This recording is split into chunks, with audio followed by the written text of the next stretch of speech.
Pues comenzamos este tiempo dedicado a encontrar contexto a las cosas importantes que están ocurriendo en el mundo, que pueden estar cambiando nuestras vidas. Es un ejercicio de conciencia por adelantado, es la parte más difícil, que es intentar identificar bien las transformaciones de nuestro tiempo. Y vaya si hay en el ambiente en el comienzo del 2025, como estamos comprobando. Nos acompañan y nos alegra ver aquí de nuevo en nuestros estudios a Dolores González Pastor, es directiva de Asuntos Públicos Corporativos. ¿Qué tal, Dolores? Bienvenida, buenos días. Buenos días, pues nada, enfrentando el año. Ya las Navidades han pasado y nuevo ciclo en todos los sentidos. O sea, ¿Has logrado desconectar? ¿Estás conectando con nuevas preocupaciones? Sí, bueno, relativamente. Tuve la semana de Nochebuena, Navidad, sí que estuve de vacaciones familiares, luego volví, aunque estaba todo bastante a medio gas, pero bueno, la verdad es que muy interesante este inicio de año. ¿Sí? Sí. Ahora vemos por qué. También con Julián Salcedo, presidente del Foro de Economistas Inmobiliarios y socio director de CEFRE. Bienvenido, Julián, ¿cómo estás? Muy buenos días, Luis Vicente. Pues feliz año nuevo a todos, pues como Dolores, arrancando el año con ganas y a la expectativa. Vamos a ver qué nos trae el nuevo año. Bueno, Julián ha estado muy activo porque ha estado haciendo las predicciones para el sector inmobiliario. ¿Alguna? Prácticamente desde que acabó el año y en el comienzo de este, porque es una de las grandes preocupaciones para... Sigue siendo, por desgracia. Ya sí. Nos gustaría que esto se normalizara, pero efectivamente todo apunta a que no va a ser así tampoco en 2025. Fernando Zunzunegui es abogado y profesor. Bienvenido, Fernando, ¿cómo estás? Muy bien, estupendamente. Pues yo creo que ya apuntamos los problemas que son recurrentes, sí. Que es el sector inmobiliario y lo que supone para nuestra economía y para el ahorro de los ciudadanos y las pensiones, como no. Esos son los temas También, que tenemos sobre la mesa. Con esa enorme generación del baby boom que va dejando el terreno de forma muy visible, porque son muchos millones de personas a la vez en los próximos años, y el impacto que esto tiene en la sociedad, en las cuentas, en los hábitos, bueno, en muchísimas cosas, probablemente más cosas de las que ahora mismo somos capaces de ver. Bueno, empezando el 2025, una percepción general, y llamaba la atención sobre ello Santiago Carbó hace un instante, es como los datos macroeconómicos parecen estupendos para España, pero la percepción de la gente no. Es como si hubiese realidades paralelas. ¿Por qué no percibimos que las cosas van tan bien como los números dicen, Dolores? Pues lo estábamos comentando justo antes de entrar, que ciertamente veremos las cifras de consumo cuando empiece a haber cifras más oficiales, pero desde luego la percepción que hay es que no han sido unas Navidades de muchísima alegría en cuanto a consumo. Y es cierto que las familias lo que perciben es que los precios están muy altos, que salir de casa cuesta cada vez más y que los salarios no crecen. Los salarios, de hecho, había cifras de estos días oficiales que yo vi un artículo tremendo donde decía que prácticamente están igual que hace 20, 30 años. Los salarios de recién licenciado ahora mismo están prácticamente igual, digo, para... recién licenciados cualificados, de entrada, con estudios universitarios, en empresas importantes o Big Four, están exactamente igual que hace 30 años. Y esto es pues muy llamativo. Julián. Pues es que normalmente la macro y la micro no coinciden, no iba a decir nunca, pero no coinciden en la mayoría de las ocasiones. Esto no es un problema de percepción, no quiero rectificar a Santiago Carbó, ¿no? Pero es una realidad innegable. Claro, muchos datos macro que vemos pues son muy positivos. Pues oye, por ejemplo, ¿quién va a discutir que un 2,8% de inflación general sea un buen dato? ¿O quién va a decir que el 3 o 3,3% que podremos llegar este año de crecimiento del PIB es un mal dato? Pero claro, hay otros muchos que no tomamos en cuenta, que es la deuda pública, el déficit, el gasto público, etcétera, ¿no? Y claro, lo acaba de decir Dolores, ¿no? Aludiendo al consumo que hablábamos antes de entrar. Efectivamente, es que los salarios que digamos, estadísticamente habrán subido más que la inflación. Sí, un 4%, claro, la estadística. El cierre, cuando lo tengamos, veremos que está por encima del 2,8, pero eso no es lo que la gente percibe. Digamos, la gente lo que percibe es cuando va a hacer un consumo de lo que sea. Decíamos antes de entrar, la hostelería ha subido muchísimo, ni que decir los precios de los alimentos y tantos, y entonces claro, la gente dice, oye, es que no me llega a final de mes el salario, no solo por lo que decía Dolores, de que el salario esté estancado, por ejemplo, en las Big Four, Yo tengo a 2 hijos trabajando en las Big Four y efectivamente tienen un salario mejor que la media, pero efectivamente sigue siendo exiguo para tener una vida independiente. Vivir en casa de los padres no tiene ningún problema, ¿no? El tema es independiente. Y yo creo que eso es lo que la gente no solo que percibe, es que nada más que pones el pie en la calle, te das cuenta de que todo está mucho más caro y que no te llega. Fernando. Bueno, esto es una ficción, esto de que las Big Four tienen salarios por encima. Los miles de jóvenes que se incorporan todos los años a Big Four tienen salarios rasantes con los mínimos. Luego, ya a medio plazo sí pueden, por supuesto, superar a los salarios de otras empresas. La percepción es una realidad. Entonces no hay tanta distancia en lo que dice Santiago Así Calvo es, si así os parece, ¿no? y lo que dice Sí. Julián, porque la percepción es lo que la gente siente y eso es una realidad. Y la gente siente que la economía no va bien. ¿Y qué no va bien? No va bien la inflación, no va bien el paro, no va bien la pobreza, y pues sobre todo la pobreza infantil, no va bien el entramado institucional y la confianza en la política, que también es muy importante.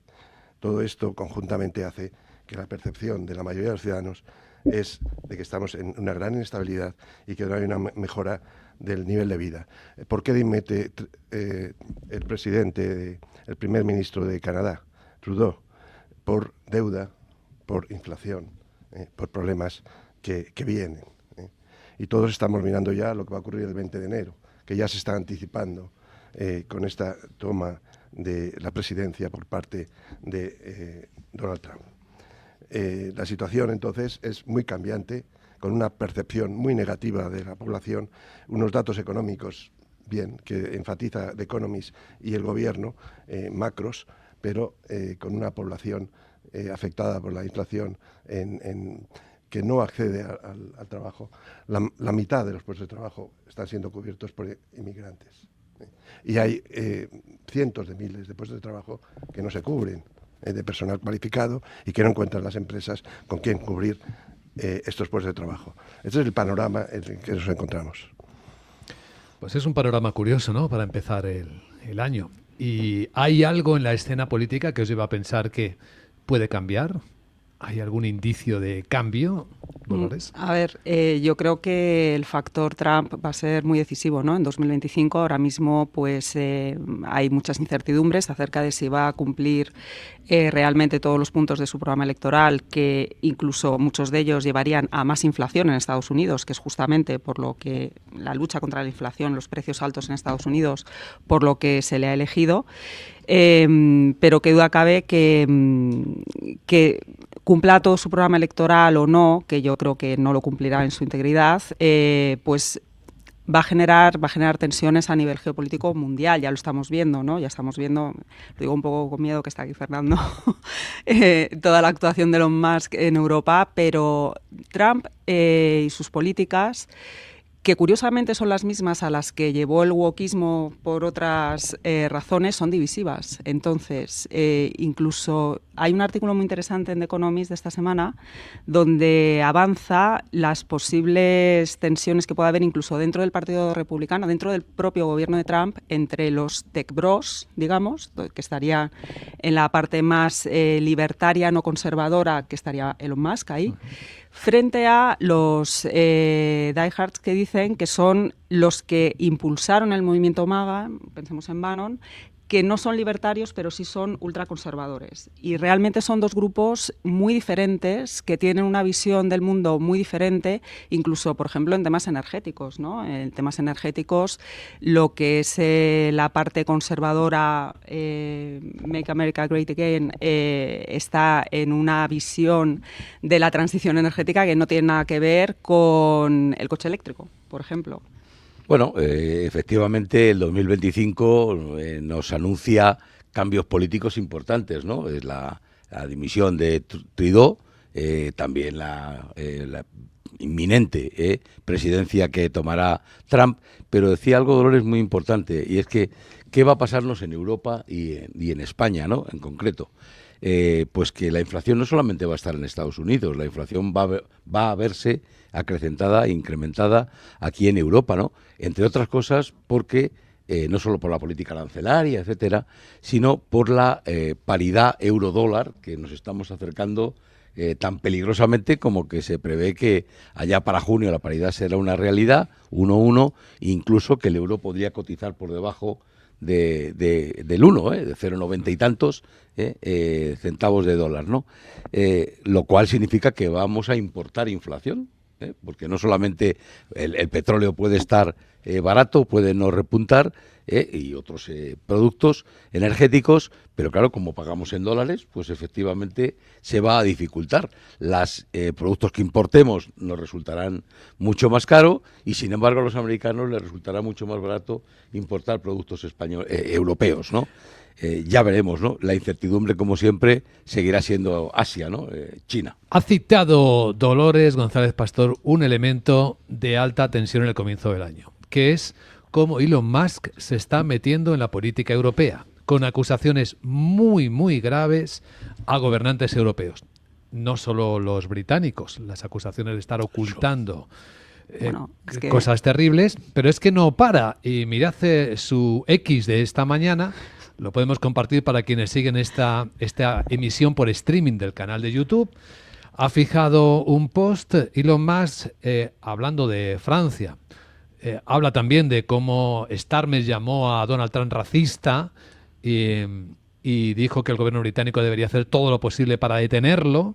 Bueno, es que Elon Musk ha conseguido lo que nadie ha conseguido en los últimos 20-25 años en Europa, y es hacer un frente común de Alemania, Reino Unido, Francia, contra, bueno, pues es que ha entrado como elefante en cacharrería, ¿no? O sea, al final Elon Musk no es un político, es un empresario. Pero está poniendo en serias dificultades a la diplomacia europea, reconoce el Wall Street Journal. Y a la estadounidense, porque luego tendrán también que negociar otra serie de cosas y está marcando un camino que luego pues irá el gobierno de Donald Trump, que todavía no ha tomado posesión detrás, a poner paños calientes. Es que está inventando un nuevo cargo, una especie de nueva Secretaría de Estado americano en la sombra. Que nadie le ha dado. Que nadie le ha dado, pero se ha atribuido. Sí, al tiempo que una de las líderes europeas, la primera ministra de Italia, Meloni, estaba en Florida, reunido.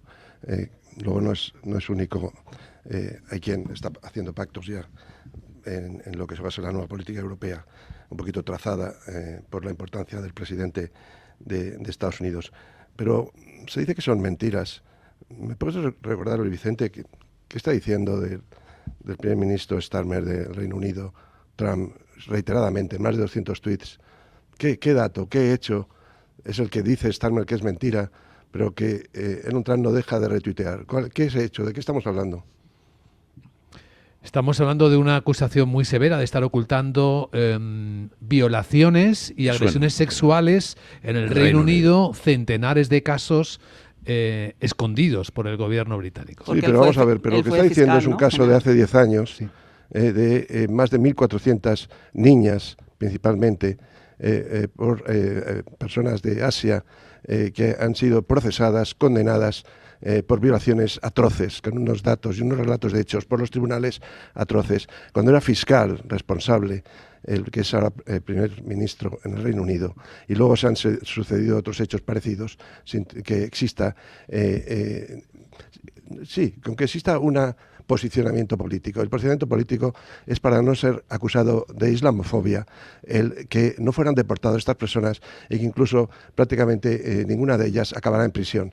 Y lo que está diciendo el señor Musk una y otra vez es que cómo puede ser primer ministro esta persona que ha tenido esta política en relación con al menos más de 1.400 niñas del Reino Unido. Eso es lo que dice, y eso es un hecho que está en condenas judiciales. ¿Qué ocurre aquí? Que no les gusta lo que dice. La Comisión Europea ha dicho que, por supuesto, que Elon Musk tiene libertad de opinión, pero que va a haber los algoritmos de Twitter. Pero ayer Macron y Scholz fueron más allá y más o menos vinieron a decir que están planteándose la prohibición de la plataforma X. Esto es algo que entraña las bases de la Unión Europea. La Unión Europea tiene como política, y el efecto Bruselas es los valores. Y dentro de los valores de la Unión Europea está la libertad de expresión. Ahora estamos jugando con la libertad de expresión a través de la posible prohibición de una plataforma de las que más audiencia tienen, y aquí hay una oposición entre los medios oficiales que absolutamente, de forma generalizada, no reprodujeron estas atroces violaciones. Hay una serie en Movistar sobre esto. ¿Cuántos sabemos que existe esa miniserie de 3 capítulos? no se ha publicitado, no sabemos ni siquiera que exista, porque no se le da protagonismo a algo que supone unos hechos atroces y que deben tener, por supuesto, unas consecuencias políticas. Conecta Luego, muchas cosas, ¿no? Porque aquí está sí, la nueva legislación sobre delitos de odio, que para muchos es una forma de censura.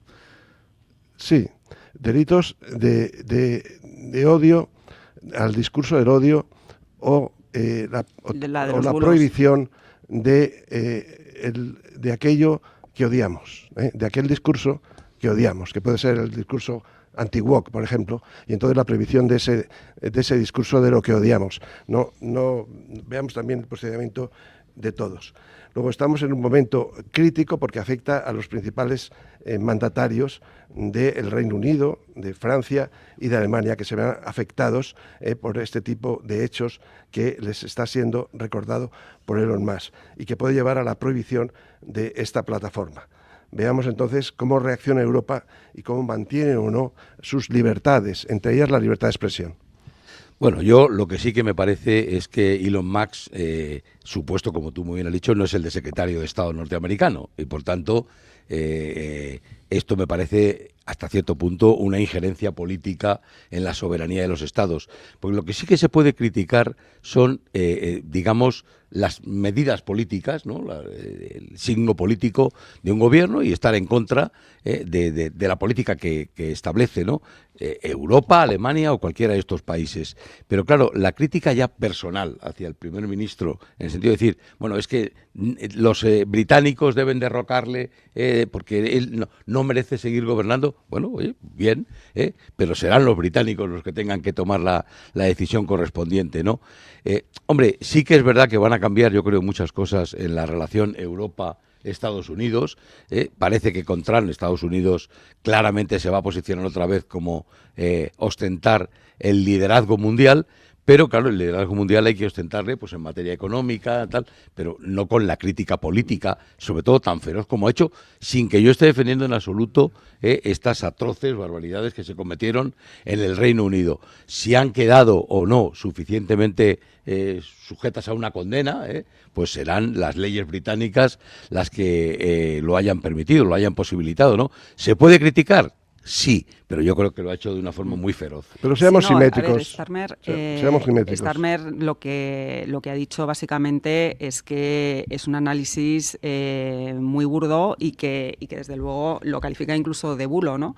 Él era fiscal general del Estado en ese momento y al final lo que está atacando Musk es el sistema, ¿no? Es el sistema judicial en el que un fiscal pues tiene que poner garantías, nos guste o no nos guste, porque es un técnico, no es un político. Pero bueno, más que hacer un análisis político. Yo creo que no nos debe caber ninguna duda de que viene una ola conservadora muy diferente, porque esto es la ley del péndulo. O sea, venimos de unos valores woke en los que algunos valores de ellos podemos estar de acuerdo, como el tema del cambio climático, etcétera, según en qué medida, pero que si se convierte en dogmatismo, se convierte en wokismo. Y eso ha generado una reacción tan exacerbada como el propio wokismo, que ha acabado siendo divisivo, buscando la inclusión. O sea, al final Justin Trudeau, ¿qué le ha pasado? Justin Trudeau lleva 10 años promoviendo, desde el Partido Liberal que gobierna, un Estado inclusivo. Pero se ha visto arrastrado por esa ola de wokismo y al final ha fracasado en la gestión de esa inclusión. Y eso ha generado pues mucha división interna y mucha gente que se sentía agraviada por los agravios comparativos a favor de determinados colectivos, ¿no? Que al final te obligaba a situarte en una minoría, en otra minoría, en un grupo, en otro grupo. Eso es divisivo.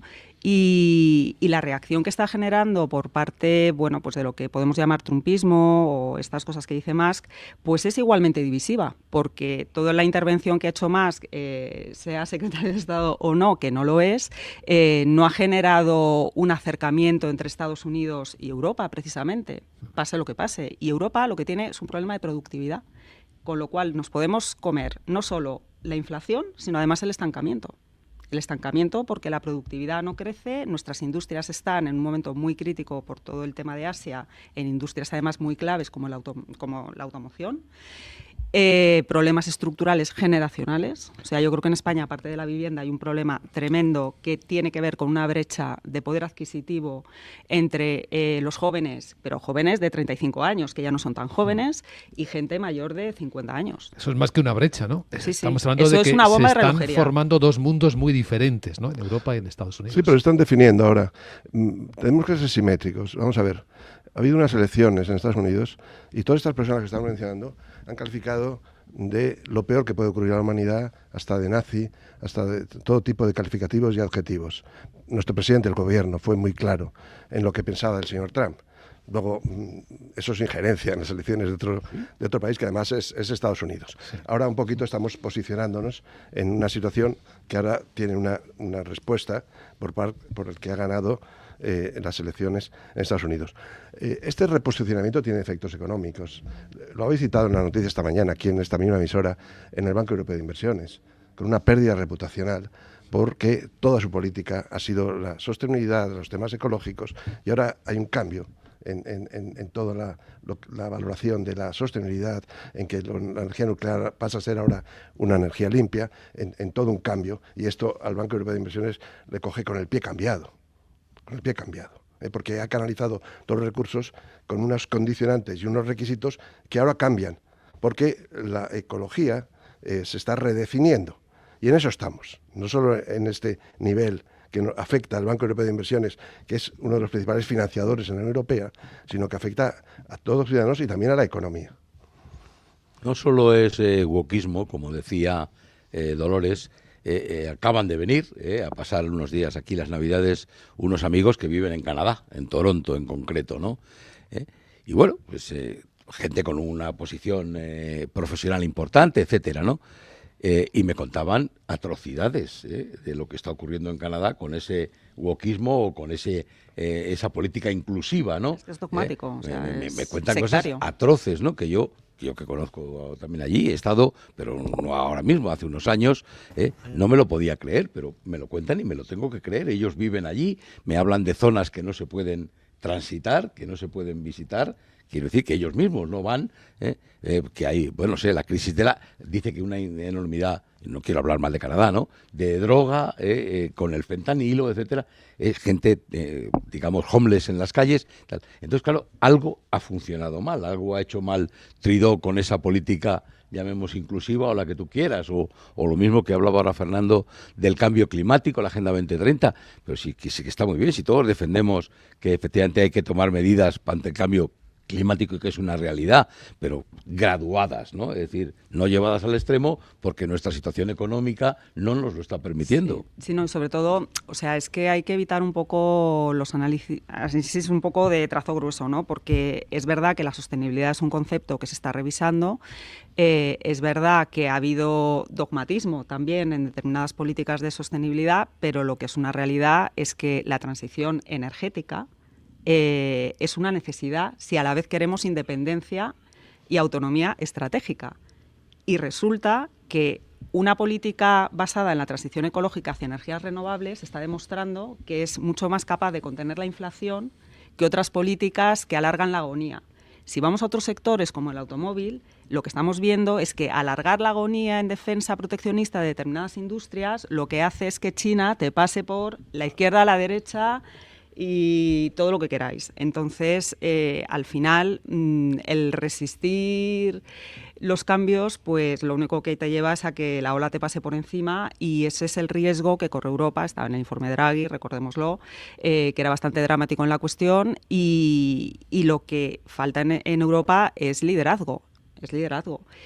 Y respecto de España, o sea, los problemas de este año van a seguir existiendo. El de la vivienda ya lo hemos comentado, yo creo que es el principal problema, que además viene de ese problema generacional, de brecha generacional que tienen los jóvenes. A mí me comentaban unos amigos también estas Navidades, es muy curioso, me decían, vamos a los restaurantes caros, y vemos mucha gente joven. O sea, mucha gente, pues gente que empieza a trabajar y tal, en sitios que en teoría, ¿no?, son caros. Son caros. ¿Qué es lo que está pasando? ¿Qué significa eso? ¿Qué significa? Pues que ese dinero que igual en otras generaciones se estaba ahorrando para comprarse una vivienda o para ejercer, bueno, pues un proyecto de vida, como no tienen ese horizonte, como dicen, bueno, ¿para qué voy a estar sacrificando mis salidas nocturnas o comer con mis amigos, etcétera, porque no me va a rentar? Como dicen, no me va a rentar. No me renta para comprar una vivienda, pues me lo gasto. Puede ser políticamente incorrecto esto que dice Dolores y que yo reafirmo, ¿no? Y es que, claro, efectivamente... Una falta de cultura del ahorro. Claro, efectivamente, ese consumo inmediato, el gasto, el disfrute, quiero decir, viajar, nuevas experiencias, etcétera. Pero, hombre, todos los que... Al menos yo, no digo todos, pero yo por lo menos recuerdo perfectamente cuando me compré mi primera vivienda y efectivamente los sacrificios que me costó. No... que sería más fácil que ahora, no lo discuto, pero que me costó un gran sacrificio tremendo y que mi mujer y yo no salíamos por ahí a tomar copas o a cenar o lo que fuera, porque no te lo podías permitir. Y esa cultura del ahorro, del ahorro y sobre todo del el mirar a largo plazo, ¿no? Ver un horizonte. Y probablemente tenga que ver con eso, con que los jóvenes no consiguen ver un horizonte. Claro. Bueno, que hay una amenaza también fiscal, ¿eh? Porque este año sube la fiscalidad sobre el ahorro. Es decir, te penalizan. Es que está totalmente, o sea, no es que no se incentive, es que está penalizado. Y lo vamos a pagar con las pensiones, lo vamos a pagar con los temas de vivienda, etcétera. Estamos tocando tantísimos temas. Vamos uno a uno. Los jóvenes no tienen objetivo, no lo ven claro. Yo creo que lo ven clarísimo. Tienen clarísimo ellos, en su percepción, en que tienen garantizadas las pensiones, tienen garantizado un salario mínimo. Y una percepción. Es decir, que ellos tienen clarísimamente que van a subsistir porque el Estado madre les va a dar lo mínimo para subsistir. Y con esa tranquilidad se pueden tomar medidas como no ahorrar o de esa falta de cultura de ahorro. Falta de cultura de ahorro, vamos a ver, ¿cuáles son las alternativas? ¿Qué puede hacer? ¿Qué productos les ofrece el mercado? ¿Qué confianza les ofrece el mercado financiero? Más allá de lo tradicional que era comprar inmuebles y que ahora no está a su alcance. Porque aquí se ha ahorrado comprando la casa. Y era el ahorro de la jubilación vender la casa o la segunda vivienda. Sí. Y esa es la forma de ahorrar en España. Y luego tener depósitos en el banco. Los depósitos se los come ahora la inflación, pero no se confía en el mercado financiero. Las comisiones se comen la rentabilidad. No hay productos que den la tranquilidad de un ahorro a largo plazo. No hay productos de pensiones privados que se hayan comercializado con éxito o de seguros. No, es que tiene un tratamiento fiscal, como hemos dicho. Tampoco el gobierno, con su tratamiento fiscal, favorece ese ahorro de jubilación. Entonces, bueno, no hay cultura de los jóvenes, pero tampoco contribuye ni el mercado financiero ni las políticas del gobierno a favorecer la inversión. No hay incentivos, o sea, no es que ellos no vean los beneficios del ahorro, es que no hay incentivos ni fiscales ni vitales para ahorrar, cuando resulta que si te sacrificas, pero el esfuerzo de comprar una casa nunca llega, o sea, es tan sumamente enorme que nunca te va a rentar el sacrificio que haces, no lo haces. La gran tertulia de la economía en Capital Radio, hoy con Fernando Zunzunegui, con Julián Salcedo y con Dolores González Pastor. Gracias y hasta la próxima. Feliz semana. Feliz semana.